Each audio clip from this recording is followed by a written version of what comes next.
காற்றாய் வருவேன் உன்னோடு கதை பேச. பகுதி 19 தொடர்கிறது. எழுதியவர் தர்ஷினி சிம்கா. வாசிப்பவர் எம் வேதநாயகி. இப்போ வாங்க கதைக்குள்ளே போகலாம், என்ன நடக்குதுன்னு பார்க்கலாம். அதுக்கு முன்னாடி நீங்கள் இன்னும் நம்ம சேனலை சப்ஸ்கிரைப் பண்ணாமல் இருந்தீங்கன்னா இப்போ சப்ஸ்கிரைப் பண்ணி வச்சுக்கோங்க. ஏன்னா இதுக்கு அடுத்த தொடர்ச்சியை நான் அப்லோட் பண்ணும்போது உங்களுக்கு நோட்டிஃபிகேஷன் வரும். அதுக்காக நீங்கள் சப்ஸ்கிரைப் பண்ணி வச்சுக்கோங்க. பக்கத்தில் உள்ள பெல் ஐக்கானையும் கொடுத்துக்கோங்க. சரிங்களா? வாங்க இப்போ கதைக்குள்ளே போகலாம், என்ன நடக்குதுன்னு பார்க்கலாம்.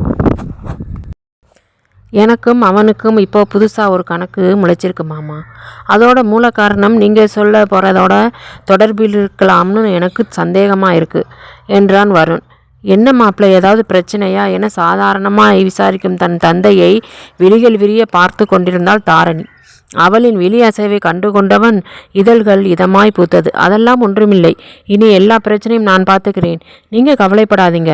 முதல்ல அந்த மதன் எப்படி உங்களுக்கு அறிமுகமானான் சொல்லுங்க என்றான் வருண். அவனின் கேள்வியில் அவரின் விழிகள் கலங்குவதை பார்த்தவன் திடுக்கிட்டு, என்னாச்சு மாமா, ஏதாவது நான் தப்பாக கேட்டுட்டேனா என்றான். அதெல்லாம் ஒன்றுமில்லை, என் பையன் மூலமாக தான் அவன் எனக்கு அறிமுகம் என்றார். என்ன, அண்ணாவா என்றாள் தாரணி உடனே.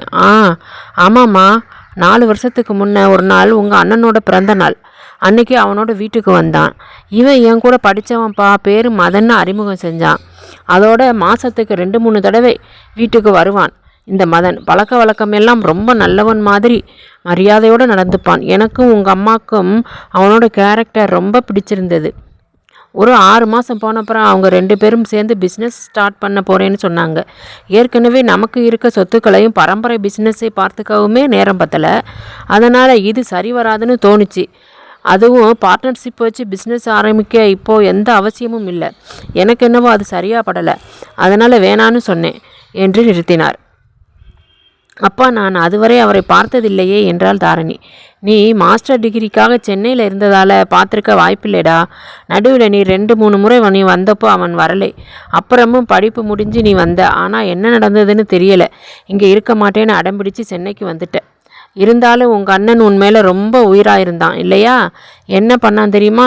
இத்தனை நாளாக நீ இருந்த வீட்டை நீ அங்கே போகிறதுக்கு முன்னாடியே உன் பேரில் விலைக்கு வாங்கிட்டான். அது தெரிஞ்சால் நீ வேறு எங்கேயாவது போக போகிறேன்னு உன்கிட்ட குறைஞ்ச வாடகை வாங்க சொன்னான். நீ வேலை பார்த்த கம்பெனியும் அவன் ஃப்ரெண்டோடது தான். அதனால தான் உன்னை தைரியமாக இங்கே வந்து தங்க வச்சான். உனக்கு தெரியாமலேயே உன்னை பாதுகாக்க ஆட்களை போட்டான். எல்லாம் போச்சு, அவன் போனது எல்லாமே போச்சு என்றதும் வருண் தாரணி இருவரின் விழிகளும் ஒரு நொடி தீண்டி சென்றிட கவனித்தாலும் கண்டு கொள்ளாமல் மேற்கொண்டு கூற தொடங்கினார். நான் வேண்டாம்னு தடுத்தது என்னை எப்படியோ பேசி சமாளித்து கம்பெனியை ஆரம்பிச்சிட்டாங்க. உங்கள் அண்ணன் பேருக்கு தான் பார்ட்னர், ஆனால் பிஸ்னஸ் முழுக்க அந்த மதன் கையில் தான் இருந்தது. உங்கள் அண்ணனோட நடவடிக்கையில் திடீர்னு ஏகப்பட்ட மாற்றம். ஆள் எப்போவும் ரொம்ப சோர்வாகவே இருந்தான், சோகமாகவும் எதையோ யோசனையாகவே இருந்தான். என்னன்னு எவ்வளோ கேட்டும் பதில் சொல்லலை. மாதத்துக்கு 2-3 நாள் மட்டும் வந்துட்டு இருந்த மதன் உங்கள் அண்ணனை காரணம் காட்டி 15-20 நாள் நம்ம வீட்டில் தங்க ஆரம்பித்தான். உங்கள் அண்ணனும் எதுவும் சொல்லலை என்றார் கண்ணீருடன். என்னப்பா இவ்வளோ நடந்திருக்கு? நான் கேட்டப்ப எதுவுமே சொல்லலையேப்பா என்றால் அழுது கொண்டே. எதுவும் பேசாமல் அவளையே பார்த்திருந்த வருண் தன் நெஞ்சோடு அணைத்து கொண்டு, அழாதடா என்றான் கரகரத்த குரலில். காற்றாய் வருவேன் உன்னோடு கதை பேச. பகுதி 20 தொடர்கிறது. நான் என்ன சொல்ல வரேன்னு ஒழுங்காக கேட்டால் உனக்கே புரியும், எல்லாம் புரியும். ஆனால் நீ எங்கே என்னை பார்த்ததும் காணாததை கண்ட தீக்குச்சி போல சரவடியாக உரசிட்டு வர என்று வம்பிழுத்தான். நான் சரவடியா? நான் வெளியே போகிறேன் என்று எழப்போக, ஏய் இருடி, அன்னைக்கு நீ வரதுக்காக தான் ரொம்ப ஆசையாக உனக்காக வெயிட் பண்ணிட்டு இருந்தேன். ஆனால் அதுக்குள்ளே கல்யாண மண்டபத்திலிருந்து அம்மா ஓடி வந்து அவசரம்னு உள்ளே கூட்டிகிட்டு போனாங்க. அன்று வருண் கொஞ்சம் உள்ளவாப்பா என்று அழைத்துவிட்டு நிற்காமல் சென்ற தன் தாயை கவனித்தவன் வேகமாக அவர் பின்னே மாடியில் பெண் வீட்டினர் தங்க ஏற்பாடு பண்ண அறைக்குள் சென்றான். என்னாச்சுமா? கீழே எல்லோரும் வந்துட்டு இருக்காங்க, இப்போ போய் மேலே வான்னு கூட்டிகிட்டு வந்திருக்கீங்க என்றவன் அங்கிருந்து தன் குடும்பத்தினரை கண்டான். என்ன கல்யாண வேலைக்கு அவ்வளோ கிடக்கு, இங்கே நின்றுக்கிட்டு இருக்கீங்க எல்லாரும்? ஐயர் பொண்ணை கூட்டிகிட்டு வர சொல்கிறார் என்றவன் மாப்பிள்ளையும் அங்கே இருப்பதை பார்த்ததும் எதுவோ சரியில்லை என்பதை உணர்ந்து என்னாச்சு என்றான். அவர்களின் முகத்தில் தெரிந்த கவலையால் இவனுக்குள் பதற்றம் தொற்றி கொண்டது. இந்த கல்யாணமே நடக்குமான்னு தெரியலைடா என்றார் அவனின் தாய். மா, என்னம்மா நல்ல நாள் அதுமா இப்படி பேசிகிட்டு இருக்கீங்க? என்ன விஷயம்? ஏன் எல்லாரும் இங்கே இருக்கீங்க என்றான். இவங்க என்னென்னவோ சொல்கிறாங்கடா, இந்த கல்யாணம் நடக்காதுன்னு சொல்கிறாங்க என்றார் கண்ணீருடன். என்ன நடக்காதா? ஏன் நடக்காது என்றான் அதிர்ச்சியும் கோபமும் கலந்து. எல்லோரும் அமைதியாயிருக்க, மாப்பிள்ளை என்னாச்சு, நீங்களாவது சொல்லுங்க என்றான். சாரிங்க, உங்கள் பெண்ணை என்னால் கல்யாணம் பண்ணிக்க முடியாது என்று தலை குனிந்தான் அவன். ஏன்? எவன் பிள்ளையையோ வயிற்றில் சுமந்துக்கிட்டு நிற்கிறவளுக்கு என் பிள்ளை கேட்குதா? இப்படி ஒரு உண்மையை மறைச்சி என் பையனை தலையில் கட்டிட்டு வைக்கலாம்னு பார்க்குறீங்களா? சே, என்ன ஜென்மமோ! பொண்ணு தப்பு பண்ணிட்டு வந்திருக்கா, அதையும் மறைச்சி ஏமாத்த பார்க்குறீங்களா? இந்த கல்யாணம் நடக்காது என்று கத்தினார் மாப்பிள்ளையின் தாய். என்ன பேசுகிறீங்க? உங்களுக்கு இந்த கல்யாணம் வேணான்னா சரி, அதுக்காக எங்கள் வீட்டு பொண்ணு மேலே அபாண்டமாக பழி சொல்லக்கூடாது. இதுக்கு மேலே எங்கள் பொண்ணை தப்பாக பேசுகிறீங்க, அவ்வளோதான் மரியாதை, ஜாக்கிரதை என்றான் கோபமாக. அவங்க சொல்கிறது உண்மைதான் என்றான் மாப்பிள்ளை. என்னடா சொன்ன என்று சட்டை காலரை பிடித்து அடிக்கப் போக, நான் ஒரு டாக்டர், எனக்கு தெரியும் அவங்க ப்ரெக்னென்ட் தான் என்றான் அடித்து. இவங்க சொல்கிறது உண்மையா சங்கி என்றான் நம்பாமல்.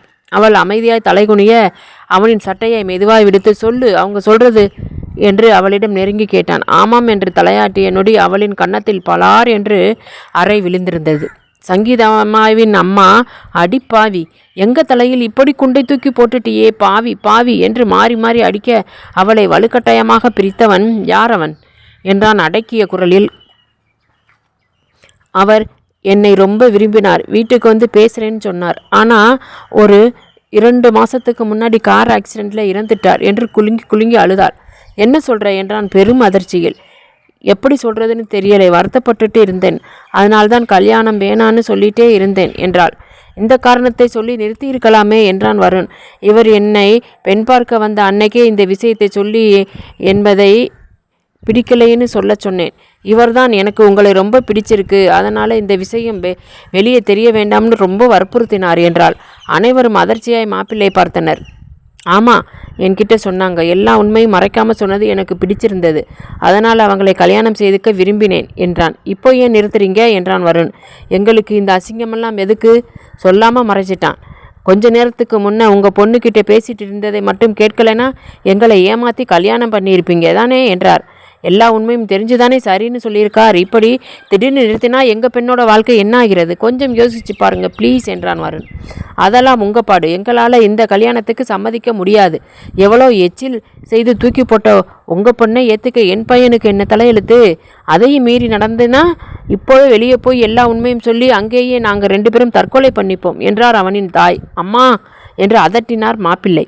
நீ சும்மா இருடா, உங்கள் பொண்ணுக்கு ஏற்ற இளிச்சவன் என் யாராவது கிடைச்சா கட்டி வைங்க, என் பிள்ளையை விட்டுடுங்க, வா என் கூட என்று மாப்பிள்ளையின் கையை பிடித்து தரதரவனை இழுத்து சென்றனர்.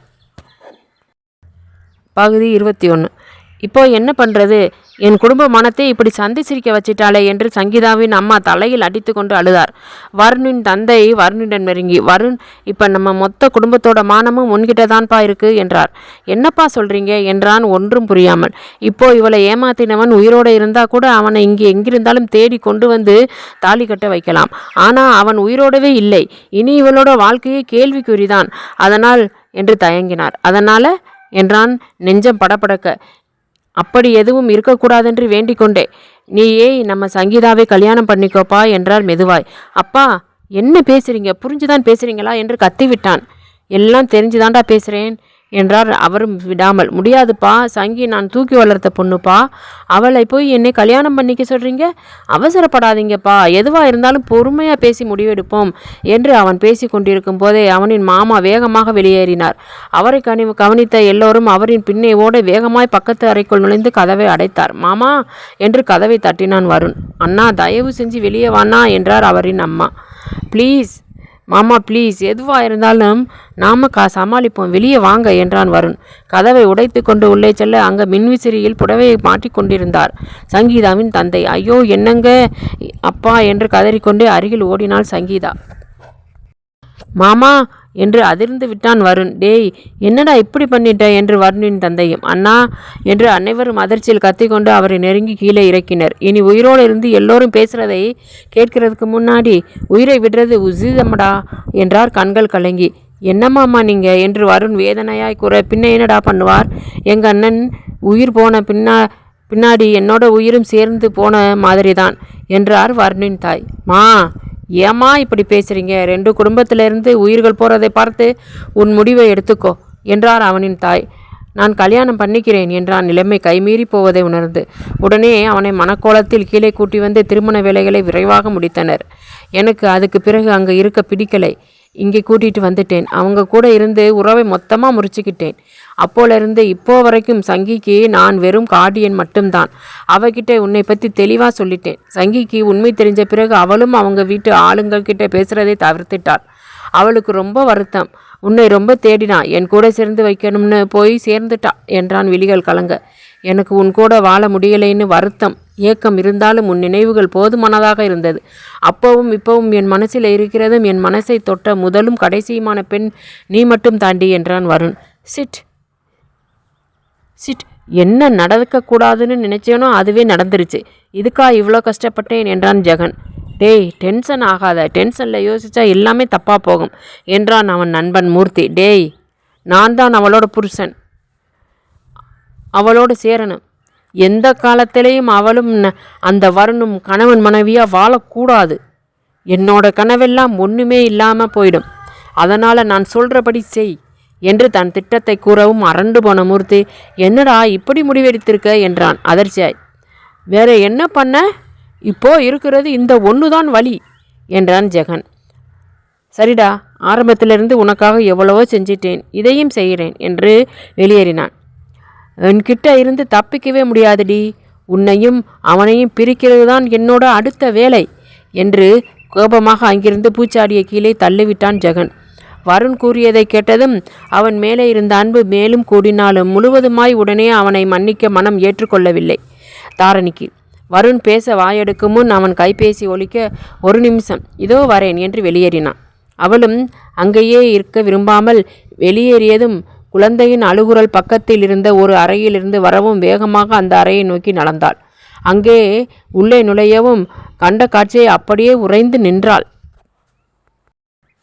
அங்கே உள்ளே குழந்தை இருக்க தொட்டில் யாருமே இல்லாமல் ஆடிக்கொண்டிருந்தது. ஒரு நொடி பயம் கொண்டாலும் குழந்தையின் அருகே மெல்ல அடியெடுத்து வைத்தாள். இருள் வரவும் தொட்டில் ஆடுவது நின்றுவிட்டது. அவளை சுற்றி ஒரு இதமான குளிர் பரவ தொடங்க தாரணிக்கு பயத்தில் வியர்க்க தொடங்கியது. தாருமா என்று வருண் குரலில் சட்டென்று திரும்பியவள் வேகமாய் அவன் நெஞ்சில் தஞ்சம் கொள்ள ஒரு நொடி அதிர்ந்தாலும் உள்ளத்தில் மகிழ்ச்சி பொங்கியது வருணுக்கு. என்னடா, ஏன் இங்கே வந்த? பாப்பா அழுதாளா என்று அவளை அணைத்தபடி குழந்தையை பார்க்க அது தொட்டிலில் பொக்கேவாய் தெரிய சிரித்து கொண்டிருந்தது. அடடா, செல்லக்குட்டி எழுந்துட்டாளா? அதான் உங்கள் அம்மாவை பார்த்து வந்தீங்களா என்றதும் சத்தமாய் சிரித்தது குழந்தை. அவனின் அம்மா என்ற வார்த்தைகள் திடுக்கெட்டு விலகி நின்றாள் தாரணி. என்னடா என்றான். இல்லை ஒன்றுமில்லை என்று குழந்தையையும் அறையையும் திரும்பி பார்த்தவள் வேகமாக அங்கிருந்து தங்கள் அறைக்கு சென்றாள். அவள் வெளியேறியதும், ஏய் வாளு, சங்கி இது உன் வேலைதானே என்று கேட்டதும் திரைச்சிலைகள் ஆட, ஏன் அவளை பயமுறுத்துகிற சங்கி என்று தாரணியை தேடி வெளியேறினான். தாரணி கதவை தட்ட அது திறந்து கொண்டது. உள்ளே நுழைந்தவன் கதவை தாளிட்டு மெல்ல தாரணியின் அருகில் அமர்ந்தான். என்னடா என்று தலையை கோத என்ன நினைத்தாள்? வருணின் மடியில் தலையை நகர்த்தி படுத்து கொண்டாள். என்னம்மா, ஏன் என்கிட்ட வந்துட்ட என்றான். பயமாக இருக்கு வருண் என்றாள் மெதுவாய். அவளின் சொற்களில் லேசாய் அதிர்ந்தாலும், ஏன் தாரு, எதுக்கு பயம்? நான் கூட உன் கூட தானே இருக்கேன் என்று வருடிக்கொண்டே சொன்னான். தெரியலை, ரொம்ப நாளாகவே என்னை சுற்றி எனக்கு தெரியாமல் ஏதோ நடக்கிற மாதிரி ஒரு ஃபீலிங். என்னன்னு சொல்ல தெரியலை. இதோ இப்போ கூட உன் மனைவியாக இருக்கேன். ஆனால் உன் மேலே தப்பில்லைன்னு தெரிஞ்சு முழுசாக சந்தோஷப்பட முடியலை. ஏதோ ஒன்று தடுக்குது. எனக்கு பயமாக இருக்குது. ஏதோ தப்பாக நடக்கிற மாதிரி போகிற மாதிரி மனசு கடந்து அடிச்சிக்குது என்று கூறிக்கொண்டிருக்கும் போதே வருணின் போன் அடித்தது. ஹலோ என்றான் வருண். தெரியாத எண்ணிலிருந்து அழைப்பு வந்தது. ரொம்ப புத்திசாலியோ நீ? அவள் ஃபோன் நம்பர் மாற்றினா எனக்கு அவகிட்ட பேச முடியாதா? முட்டாள், போன அவகிட்ட கொடுறா, இல்லைன்னா அவங்க அப்பன் பரலோகம் போயிடுவான் சொல்லு என்றதும், டேய் மாமா எங்க? அவருக்கு ஏதாவது ஆச்சு? நீ அவ்வளோதான் என்று கரிச்சித்தான் வருண். ரொம்ப துல்லாமல் போன கொடுடா என்றது. கொடுக்க முடியாது. நீ எதுக்கு அவகிட்ட பேசணும்? அவள் இப்போ என் மனைவி என்றான் கோபத்தில். தன் தந்தைக்கு தான் ஆபத்து என்று உணர்ந்த தாரணி வருணிடமிருந்து போனை பிடுங்கி, ஹலோ யாரு? எங்கள் அப்பா எங்க? அவருக்கு என்னாச்சு என்றால் பதற்றமாக கோபமாக வருண். முறைக்க தன் போனை அவனிடம் கொடுத்து கஞ்சாடை செய்ய வேகமாக வெளியேறினான். என்ன செல்லம், நேற்று வரைக்கும் கட்டிக்க போகிறவனா இருந்த என்னை மறந்துட்டு அந்த பரதேசியை கல்யாணம் பண்ணிக்கிட்டு இருக்க? ஒழுங்கு மரியாதையாக சொல்கிறேன். அவன் கட்டின தாலியை கலட்டி வீசிட்டு நான் சொல்கிற இடத்துக்கு வந்தால் உங்கள் அப்பாவோட சேர்த்து உனக்கு இன்னொரு பெரிய சர்ப்ரைஸ் தரேன் என்றான் ஜெகன். ஜெகன், நீயா இப்படி பண்ண என்றால் அதிர்ச்சியாய். ஆமாம், நானே தான் டாண்டேங் என்று சிரிக்க, எங்கள் அப்பா எங்க என்றால் கோபமாக. நீயும் உன் புருஷனும் ரொமான்ஸ் பண்ணுறதில் உங்கள் அப்பனை மறந்துட்டீங்க. அதான் லட்டு மாதிரி நான் தூக்கிட்டு வந்து பத்திரமா வச்சிருக்கேன். நீ வந்தால் உங்கள் அப்பன் உயிர் பிழைப்பான், இல்லைனா எனக்கே சொல்ல கஷ்டமாயிருக்கு என்றான் ஜெகன். ஏய், எங்கள் அப்பாப்பை பற்றி உனக்கு தெரியலை, ஒழுங்கா அவரை விட்டுட்டு, இல்லைனா உனக்கு தான் பிரச்சனை என்றால் தாரணி. என்ன, உனக்கே தெரியாத ரகசியம் வரைக்கும் தெரிஞ்ச வேண்டினா? அப்படி இருக்கும்போது உங்கள் அப்பனை பற்றி தெரியாமலா இருக்கும்? தெரியும், எல்லாம் தெரியும் என்றான் ஜெகன் நக்கலாக. அப்போ சரி, உன் விதியை யாராலையும் மாற்ற முடியாது என்றாள் தாரணி. என் விதியை மாற்ற முடியாது? என்னைக்கு இருந்தாலும் நான் உன்னோட தாண்டி புருஷனாக இருப்பேன் என்றான். முரண்டு பிடிக்காமல் வந்துரு என்றான். ஏண்டா முட்டாள், என்னை பற்றி இன்னும் முழுசாக தெரிஞ்சிக்கல. நீ தெரிஞ்சிருந்தா என் பக்கம் வரக்கூட யோசிச்சிருப்ப. சரி, என் புருஷன் இங்கே என் பக்கத்தில் இருக்கும்போது கண்ட நாயெல்லாம் எனக்கு புருஷனாகிட முடியாது. எங்களுக்கு கல்யாணமாகி சரியாக ஒரு நாள் முடிஞ்சு போச்சு. அதோட எல்லாம் எங்களுக்குள்ளே முழுசாக முடிஞ்சிருச்சு. நான் என்ன சொல்ல வரேன்னு உனக்கு புரியும்னு நினைக்கிறேன் என்று சிரித்தாள். ஏய், நீ போய் தானே சொல்கிற? அப்படி நடக்க வாய்ப்பே இல்லை என்று ஜெகன் கத்தினான். நான் சொன்னது தான் உண்மை. நான் அபிடா முட்டாள், உன்னை தேடி வரேன். இல்லைல்ல, வரோம்னு சொல்ல வந்தேன். நானும் என் காதல் புருஷனும் வரட்டா என்று சிரித்து கொண்டே போனை வைத்தாள் தாரணி. அவளின் எதிரே கைகளை கட்டிக்கொண்டு அவளை அழுத்தமாய் பார்த்தபடி நின்றான் வருண். உள்ளுக்குள் தலையில் அடித்து கொண்டவள் அவசரத்தில் இவன் இருக்கிறதை மறந்து உளறிட்டேனோ என்று யோசித்தவள், என்னைக்கு இருந்தாலும் தெரிய போறதுதானே, தெரிஞ்சுக்கட்டும் என்று வருண் பார்த்து புன்னகித்தாள். நம்பர் ட்ரேஸ் பண்ணியாச்சா, போலாமா என்றாள். எதுவும் நடவாதது போல. எதுவும் பேசாமல் சென்று கதவை தாளிட்டு வந்தவன் தாரணியை பார்த்து கொண்டே நெருங்கி செல்ல ஒரு அடி வேகமாய் பின்னகர்ந்தாள் தாரணி. வருண், ப்ளீஸ், இப்போ நம்ம சண்டை வேண்டாம். என் பக்கத்தில் வராத. முதல்ல அப்பாவை காப்பாற்றணும். போலாம் என்றாள் அவள் விழிகளை பார்க்காமல். அவளின் வார்த்தைகள் எதுவும் காதில் கேட்காதது போல் மேலும் அவளை நெருங்க பின்னே செல்ல வழியில்லாமல் அவன் மேனியின் உஷ்ணத்தில் தீயை சுட்டது போல் துடிக்கத் தொடங்கினாள் தாரணி. வருண், ப்ளீஸ், கொஞ்சம் பின்னாடி போ, என்னால் மூச்சு விடக்கூட முடியலை என்றால் விழிகளை அழுத்த மூடியே. அவளையே இமை மூடாது பார்த்து கொண்டிருந்தவன் கண்ணை திறந்து, என்னை பார்த்து சொல்லு தாரு, தள்ளி போறேன் என்றான் மேலும் நெருங்கி. ஜென்மமாய் காத்திருந்த காதல் கைகூடினாலும் இணை சேரா துயரில் அவனின் சுவாச தீயில் மிதப்பது போல் இருந்தது தாரணிக்கு. இல்லை வருண், நான் உன்னை பார்க்க மாட்டேன், ப்ளீஸ் தள்ளிப்போ என்று இன்னும் சுவற்றோடு ஒட்டி கொண்டாள். அவள் முகத்தையே பார்த்திருந்தவன் எதையே உணர்ந்தவன் போல் விடாமல் நெருங்கி நின்று, நீயும் எவ்வளோ நேரம் நிற்கிறியோ நில்லு தாரு, ஆனால் என்னை பார்த்து போன்னு சொல்லிட்டா நான் உடனே போகிறேன் என்றான் வருண் தீர்மானமாக. ஆண்டாண்டு காலமாய் காத்திருந்த காதல் என்னும் ஆழிதீயில் இன்று அவள் கரைய போவது உறுதி என்று உணர்ந்தவள் ஒரு முடிவோடு விழி திறந்தாள். அவள் விழியை கண்டவன் மிரண்டு பின் நகர போக அழுத்தமாய் அவன் கரம் பற்றினாள். தாரணி என்கிற அபிதா ரஞ்சினி. தாரு என்றான் அதிர்ச்சியாக. மெல்ல சிரித்தவள், ஆமா, உன்னோட தாரு தான். முதல்லையே போகச் சொன்னேன், நீ தான் போகலை. இனி நீயே நினைத்தாலும் என்கிட்ட இருந்து தள்ளி போக முடியாது என்று அறையை நோக்க அறையெங்கு மெல்லிய இருள் சூழ்ந்தது. தாரு, என்னாச்சு உனக்கு? ஏன் உன் கண்ணு என்றான் வருண் பதட்டமாக முடிக்கும் முன். எனக்கு என்னாச்சு வருண், நான் நல்லா தானே இருக்கேன் என்று முன்னே நடக்க வருண் பின்னே நகர்ந்தான். தாருமா என்று மிக மென்மையாய், ப்ளீஸ் ஒரே ஒரு தடவை அபின்னு கூப்பிடு வருண் என்றாள் தாரணி. எதற்காக கூப்பிடச் சொல்கிறாய்? குழப்பமாயிருந்தாலும் அபி என்றான் மிக மெதுவாய். விழிமூடி அவன் அழைப்பை ரசித்தவள் அவனை நெருங்கி கணவனின் நெஞ்சத்தில் சாய்ந்து கொண்டாள். என்னவென்று சொல்ல தெரியவில்லை. ஆனால் மின்சாரம் ஏதோ அவனுள் பாய்ந்தது போல் ஓர் உணர்வு. என்னென்று யோசிப்பதற்குள் அதற்கும் நேரம் தராமல் அவனிடம் படர்ந்து 7 ஜென்மம் காதலையும் இன்றே தீர்த்துவிட முயன்று கொண்டிருந்தாள் அவனின் தாரகை. அவளுள் அவனும் கரைய தொடங்கிட, நாம் வேறு இடத்திற்கு செல்வோம் வாருங்கள். அந்த மாளிகையின் அருகில் இருந்த ஒரு பெரிய வீட்டில் தனது அறையில் இருந்து அனைத்து பொருட்களையும் தூக்கி வீசி கொண்டிருந்தான் ஜெகன். என்னடா ஆச்சு, ஏன்டா எல்லாத்தையும் உடைக்கிற என்று ஜெகனை தடுக்க முடியாமல் கத்தி கொண்டிருந்தான் நண்பன் மூர்த்தி. போச்சு, எல்லாம் போச்சு. என்னோட இத்தனை வருஷ கனவு, திட்டம், உழைப்பு எல்லாமே வீணா போச்சு. இனி என்ன செய்தாலும் எதுவுமே நடக்காது. ஐயோ, எல்லாம் போச்சே என்று தொண்டை தண்ணீர் வற்ற வெறி பிடித்தவன் போல கத்தினான் ஜெகன். என்னன்னுடா சொல்லுடா என்றான் நண்பன். தாரணி கூறியதை மூர்த்தியிடம் கூறிய பின் இன்னும் கோபம் அதிகமாக, இன்னைக்கு அந்தால கொல்லாமல் விடுறதில்லடா, வாடா என்று அந்த வீட்டின் மூலையில் இருந்த குடோன் போன்ற ரூமுக்குள் நுழைந்தான் ஜெகன். வேகமாக அங்கு மிங்கு ஓடினர். எங்கடா ஆள் இல்லை என்றான் ஜெகன் அதிர்ச்சியாக. இப்போதாண்டா 1 மணி நேரத்துக்கு முன்னே மயக்க மருந்து கலந்த பாலை குடிக்க வச்சுட்டு வந்தேன் என்றான் மூர்த்தி. ரூமை சுற்றி சுற்றி பார்த்தவன் அங்கிருந்து தண்ணீர் பானையில் பால் கொட்டப்பட்டிருப்பதை பார்த்து மூர்த்தியை முறைத்தான். உன் மூஞ்சி, நீ பாலில் மயக்க மருந்து கொடுத்த லட்சணம் பாரு. அந்த கிழவன் இதில் கொட்டி வச்சிருக்கான்.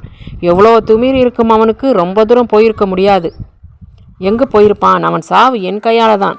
வாடா, அவன் தப்பி தவறி கூட வெளியே போகக்கூடாது என்று கூறியபடி ரூமை விட்டு வெளியே வந்தவன் திடீரென்று அருகில் இருந்த இன்னொரு அறைக்குள் நுழைந்தான். இப்போ எதுக்கடா அங்கே போற என்று அவன் பின்னே ஓடினான் மூர்த்தி. அந்த அறையும் காலியாக இருக்க தலையில் கை வைத்து உட்கார்ந்து கொண்டான். போ, எங்கே டேய், எங்கடா என்று கேட்ட மூர்த்தியை ஓங்கி ஒரு அறை விட்டான் ஜெகன். உன்னை எவ்வளோ பத்திரமா பார்த்துக்க சொன்னேன். இவ்வளோ வருஷம் யாருக்கும் சந்தேகம் வராதபடி பார்த்துக்கிட்டு இருந்தேன். இருந்தும் எங்கேயோ மிஸ் ஆகியிருக்கு. எங்கே என்று தன் தலையை முகத்தை தேய்த்து யோசிக்க தொடங்கினான். அந்த வீட்டின் மூலை முடுக்குகளிலெல்லாம் தேடினர். எங்கும் அவர்கள் இல்லாமல் போகவே சோர்ந்து போகின்றனர். என்ன நடக்குது இங்க? ஒன்றும் புரியலையே என்றான் ஜெகன் குழப்பமாய்.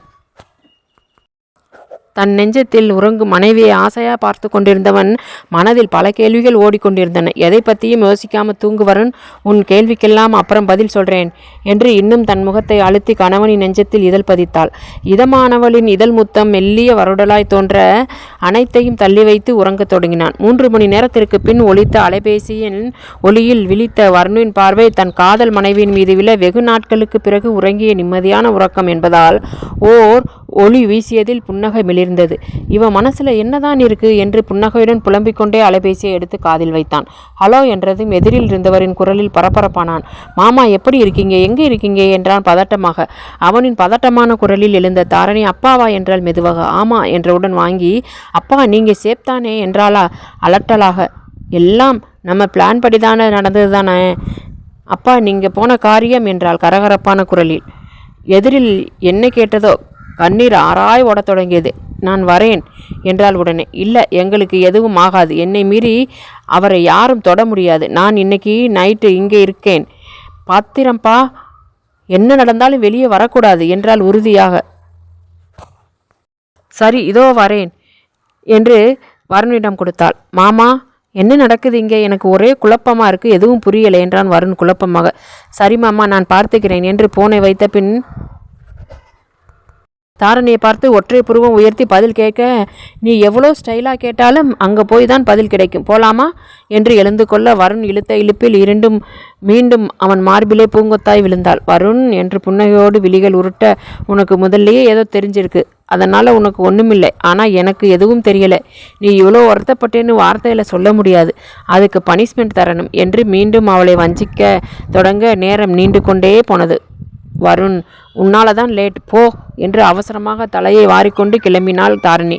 என்னாலையா? நான் என்ன பண்ணேன் என்றான் ஏதும் அறியாதவன் போல்.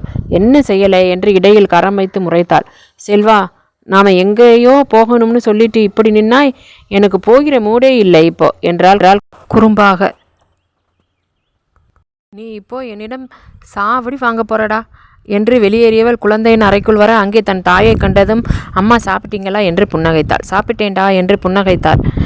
என்ன சொல்கிறா என் பொண்ணு என்று குழந்தையின் கன்னத்தை வருடினாள். எல்லோரையும் சிரிச்சே மயக்க போறேன்னு சொல்கிறா என்றார் செல்லமாய் குழந்தையை கொஞ்சி. இவர்களின் உரையாடலில் மனம் நிறைந்தவனாய் வாசலில் நின்றபடி பார்த்து கொண்டிருந்தான். சரிம்மா, எனக்கு கொஞ்சம் வேலை இருக்குது, போயிட்டு வந்துடுறேன். நீங்கள் பாப்பாவை பார்த்துக்கிறீங்களா? நான் முடிஞ்சால் இன்னைக்குள்ளே வந்துடுவேன், இல்லைன்னா நாளைக்கு காலையிலே வந்துடுவேன் என்றாள். நீ மட்டுமா போற என்றார். இல்லைம்மா, வரணும், நான் தான் வரான் என்றதும் தலையில் ஒரு கொட்டு குட்டியவர், என்னடி பேச்சு இது? புருஷனை மரியாதை இல்லாமல் பேர் சொல்லி கூப்பிடுறதும் இல்லாமல் அவன் இவன் மரியாதை இல்லாமல் பேசுகிற, இன்னொரு வாட்டி பேசின உதவிலும் பார்த்துக்கோ என்றார். ரொம்ப தான் மாப்பிள்ளைக்கு சப்போர்ட் பண்ணுறமா நீ என்று நகர்ந்தாள். சாப்பிட்டீங்களா தம்பி என்று வருணிடம் கேட்க, நான் சாப்பிட்டேன் அத்தை, தாரணி தான் ஒழுங்காக சாப்பிடலை என்றான் குறும்பாக கண்ணடித்து. ஏண்டா, உனக்கு அம்மா ஏதாவது சமைச்சு தரட்டுமா என்றதும், மா அவர் சும்மா சொல்கிறார், நாங்கள் 2 பேருமே சாப்பிட்டோம், நீங்கள் சாப்பிடுங்க என்றாள் தாரணி. இத்துடன் இந்த பகுதி நிறைவடைகிறது. அடுத்த பகுதியில் மீண்டும் காற்றுடன் கதை பேசலாம். நம்ம சேனலை நீங்கள் இன்னும் சப்ஸ்கிரைப் பண்ணாமல் இருந்தீங்கன்னா இப்போ சப்ஸ்கிரைப் பண்ணி வச்சுக்கோங்க. பக்கத்தில் உள்ள பெல் ஐக்கானையும் ப்ரெஸ் பண்ணிக்கோங்க. ஓகேங்களா? அடுத்த பகுதியில் சந்திப்போம். நன்றி.